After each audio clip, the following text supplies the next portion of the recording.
আয়োডিনেটেড iron oxide থাকলে মৃত্তিকার বর্ণ লাল, আর শোধক আয়রন অক্সাইড থাকলে মৃত্তিকার বর্ণ হলুদ হয়।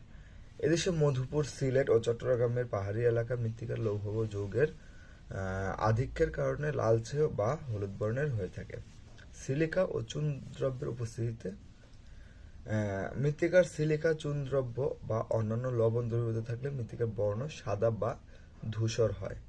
সমুদ্র সৈকতে কিংবা নদীর মোহনায় এ বর্ণের মৃত্তিকা দেখতে পাওয়া যায়। জলাবদ্ধতা: মৃত্তিকায় পানি জমে থাকলে সেখানকার বায়ু অপসারিত হয়, ফলে মৃত্তিকায় বিদ্যমান বিভিন্ন মৌলিক ও যৌগিক পদার্থের বিচরণ ঘটে।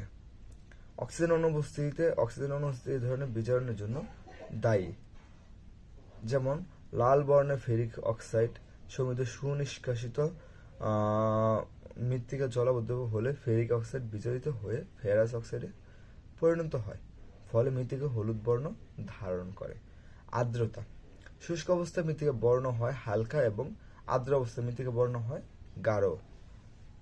ঋতুভিত্তিক তাপমাত্রা ও বৃষ্টিপাতের পার্থক্য: বর্ষা ঋতুতে ক্ষরণ ও ধৌত বেশি হলে মৃত্তিকার বর্ণ হালকা হয়, আবার ক্রান্তীয় অঞ্চলে আর্দ্র ও শুষ্ক ঋতুর প্রভাবে মৃত্তিকার বর্ণ হয় লাল বা হলুদ। শুষ্ক ঋতুতে লৌহ ম্যাঙ্গানিজ অদক্ষিপ্ত হলে মৃত্তিকার গাঢ় বর্ণের ছিটে দাগ পড়ে।